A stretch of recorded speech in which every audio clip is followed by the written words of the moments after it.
नमस्कार दोस्तों, मैं राहुल शास्त्री स्वागत करता हूं आपका अपने ज्योतिष सिखाने की श्रृंखला को जारी रखते हैं।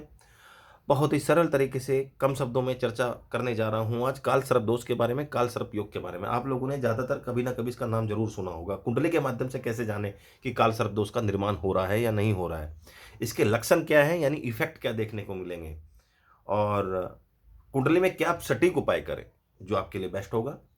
और टोटल 12 काल सर्प दोष होते हैं। हर 12 काल सर्प दोष में, या हम कह सकते हैं कि 12 काल सर्प दोष का अलग अलग क्या प्रभाव पड़ेगा, यही मैं आपको बताने जा रहा हूं। सर्वप्रथम कॉमनली जो काल सर्प दोष, वैसे तो 12 काल सर्प दोष का अलग अलग इफेक्ट देखने को मिलेगा, पर कॉमनली काल सर्प दोष अगर कुंडली में बन रहा है तो निश्चित रूप से हर कामों में बाधा, निर्धनता, मानसिक और शारीरिक रूप से परेशानी, व्यवसाय और नौकरी में घाटा, दिक्कतें, और साथ ही साथ हर काम में रुकावटें, बाधा आना, मुंह का टुकड़ा आके निकल जाना, ये कालसर्प दोष या कालसर्प योग के कॉमनली इफेक्ट देखने को मिले हैं। अब कुंडली के माध्यम से कैसे समझें और उसके बारे में बात करेंगे। 12 तरह के कालसर्प दोष के किस किस तरह के इफेक्ट देखने को मिलेंगे और क्या इसका सटीक उपाय होगा। तो सबसे पहले कुंडली के माध्यम से समझिए। देखिए, जब राहु और केतु के द्वारा यह निर्माण होता है कालसर्प दोष, टोटल 12, जब राहु और केतु अपने अंदर सारे ग्रह संभालें, या हम कह सकते हैं कि राहु और केतु की तरफ सारे ग्रह आ जाए। जैसे यहां पे राहु और ये केतु है, इनके एक तरफ सब ग्रह हैं, या राहु और केतु के इस तरफ सब ग्रह हों, तो जब एक तरफ ग्रह हो जाते हैं तो उसको काल सर्प दोष बोलते हैं। अगर मान लो चंद्रमा थोड़ा सा बाउंड्री पे आ जाए या थोड़ा बाहर आ जाए तो उसको आंशिक काल सर्प दोष बोलेंगे। या कोई एक ग्रह जो बाउंड्री को छूता हो, थोड़ा सा निकल जाए, दूसरा ग्रह आ गया तो उसको काल सर्प दोष भंग हो जाएगा, काल सर्प दोष नहीं होगा। अब एक एक करके सबसे पहले मैं बता दूं, सबसे पहला काल सर्प दोष होता है जिसको हम बोलते हैं अनंत काल सर्प दोष, जिसमें राहु पहले भाव में होगा और सप्तम भाव में होगा केतु। इसका क्या मतलब होता है? तो इसे मानसिक रूप से पीड़ा और हर चीजों में रुकावटें, कॉन्फिडेंस की कमजोरी, चीजों में रुकावटें, वैवाहिक जीवन में दिक्कत, क्लेश, मानसिक परेशानी, मानसिक योगी, इस तरह की चीजें देखने को मिले हैं। जब राहु दूसरे भाव में होगा और केतु अष्टम भाव में होगा तो इसे हम बोलेंगे कुलिक कार सर्प दोष, क्योंकि राहु केतु आमने सामने रहते हैं। ऐसा नहीं कि राहु यहां पे हो और काल केतु यहां पे बैठ जाए, नहीं, राहु केतु आमने सामने होते हैं। तो इसे बोलते हैं, जैसे मैंने बनाया दूसरा जो कार सर्प दोष, कुलिक कार सर्प दोष, इसके हिसाब से क्या होता है, वही मानसिक रूप से परेशानी, तनाव, निर्धनता, हर काम में रुकावटें, और साथ ही साथ जो है अपने कुटुंब के साथ मतभेद, पैसों को लेकर परेशान रहना, और हर चीजों में रुकावटें का सामना करना, इस तरह को देखा जाता है कुलिक। जब हम बात करेंगे वासु की, इसका मतलब ये होगा राहु तीसरे भाव में और केतु होगा आपके नवम भाव में, तो इसको बोलेंगे हम वासु की काल सर्प दोष। इससे क्या होता है, व्यक्ति जिंदगी भर परिवर्तन करता रहता है, उसके बाद भाग्य कभी उसका साथ नहीं देता और मानसिक रूप से भी परेशान रहता है, रुकावटें उसका पीछा छोड़ते ही नहीं है। जब हम बात करें चौथे काल सर्प दोष की, जो होता है संकपाल काल सर्प दोष, इसका मतलब होता है राहु चौथे भाव में और केतु होता है दसम भाव में। माता पिता का पूर्ण रूप से सुख नहीं, पैतृक संपत्ति में दिक्कत, और साथ ही साथ जो है अगर आप देखोगे तो व्यवसाय नौकरी में घाटा या परेशानी, इस और चीजों में रुकावटें, इसको बोलते हैं संकपाल काल सर्प दोष। अब आप चलते हैं पदम काल सर्प दोष, यानी राहु पंचम भाव में और केतु होगा 11वें भाव में, इसको बोलेंगे पदम काल सर्प दोष। इसके हिसाब से क्या होता है, संतान को लेकर दिक्कत होती है, पढ़ाई में दिक्कत आती है, मानसिक संतुलन ठीक नहीं होता, पढ़ाई में हमेशा परेशान रहती हैं, पूर्व आभास कुछ नहीं होता व्यक्ति को, मित्रों से और दोस्तों से घाटा रहता है और भगवत साथ नहीं देता, इच्छा पूर्ति व्यक्ति की नहीं होती। अब आगे चलते हैं दोस्तों। अब आता है आपका जो कि आपका सप्तम है, पहला, दूसरा, तीसरा, चौथा, पांचवा, छठा। छठा जो काल सर्प दोष होगा इसको बोलेंगे महापदम काल सर्प दोष। जब राहु सप्तम भाव में होगा और अष्टम भाव में केतु होगा और इसके इधर इधर सब सारे ग्रह होंगे, समाये होंगे, तो इसको बोलते हैं महाकदम काल सर्प दोष। बहुत परेशान होता है व्यक्ति, और ऐसा करने से हर चीजों में रुकावटें, मानसिक शारीरिक रूप से हानि, नींद में दिक्कत, पेट को लेकर समस्या, रोग, शत्रु, दुर्घटना, परेशानी, इस तरह की चीजें कभी पीछा नहीं छोड़ती, और मानसिक हानि होती है, व्यय बहुत होता है जातक का, और जिंदगी भर प्रयास करता है और मेहनत भी बहुत करता है, पर रिजल्ट्स कभी नहीं आते। इसके बाद जो है, अगर राहु सप्तम भाव में है और अष्टम भाव में केतु है तो इसको हम बोलेंगे तक्षक काल सर्प दोष। इससे क्या होता है, वैवाहिक जीवन में दिक्कत होती है, मानसिक रूप से परेशानी, तनाव और कॉन्फिडेंस की कमी, और जिंदगी भर व्यक्ति संघर्ष को दर्शाता है। मानसिक और शारीरिक रूप से भी दिक्कत आती है।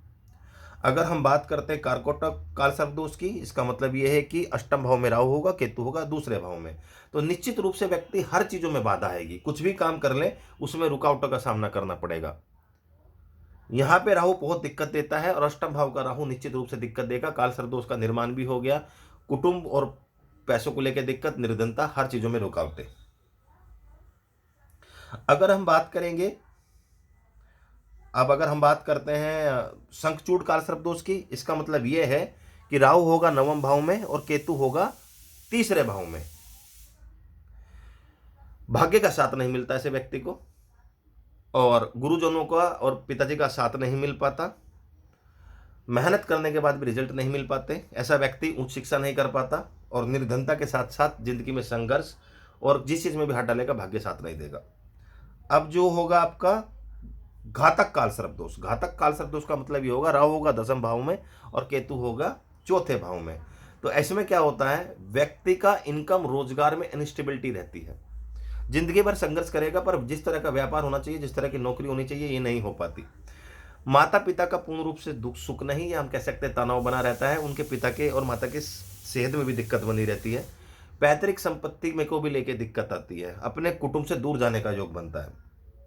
विषधर काल सर्प दोष का मतलब यह है कि जो 11वां है, राहु यहाँ पे होगा और केतु जो है पंचम भाव में, नहीं राहु 11वें भाव में और केतु पंचम भाव में, इसको बोलते हैं विषधर काल सर्प दोष।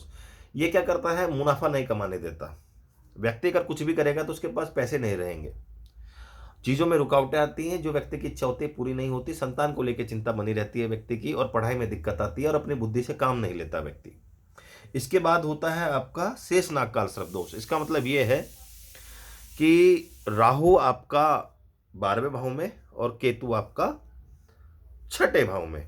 ये सबसे खराब काल सर्प दोष माना जाता है। वैसे तो सभी काल सर्प दोष खराब होते हैं। इसमें क्या होता है, हर चीजों में हानि होती है। मानसिक शारीरिक रूप से हानि, सेहत को लेकर समस्या, शारीरिक और मानसिक दोनों तरह से मैं बोल रहा हूं।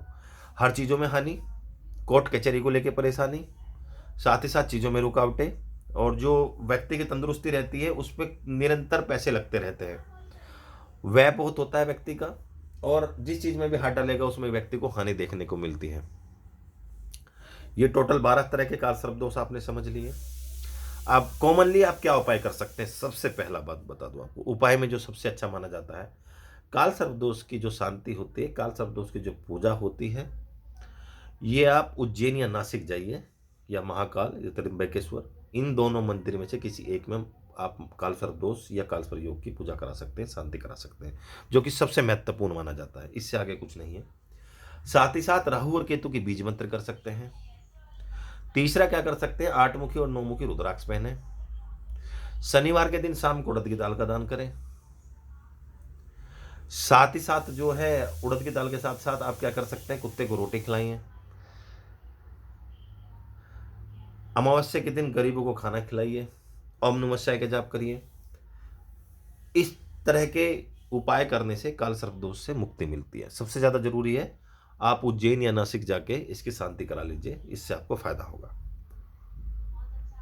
तो दोस्तों, बहुत ही सरल तरीके से कम शब्दों में बिना टाइम गवाए मैंने बताया आपको काल सर्प दोष और काल सर्प योग के बारे में, लक्षण और इफेक्ट क्या होते हैं इसके, किस तरह के 12 काल सर्प दोष आपको अलग अलग इफेक्ट देखने को मिलेंगे, इफेक्ट देंगे, और आपको उसके क्या उपाय कर सकते हैं आप, ताकि आपको काल सर्प दोष या योग जो आपको दिक्कत दे रहा है आप उससे बचाए जा सके।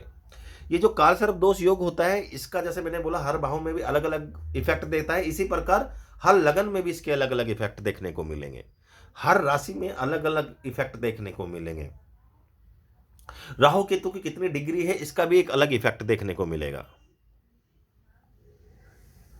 राहु केतु पे किस किस पाप ग्रह की या शुभ ग्रह की दृष्टि, ये भी देखने को मिलेगा। कोई ग्रह बाहर तो नहीं है राहु केतु से। ये सब चीजें देखने के बाद ही पूर्ण रूप से आप समझ पाएंगे कि काल सर्प दोष या काल सर्प योग आपको कितना इफेक्ट कर रहा है। तो दोस्तों, मेरी वीडियो अगर अच्छी लगी तो लाइक करना, चैनल को सब्सक्राइब करना मत भूलिएगा। धन्यवाद।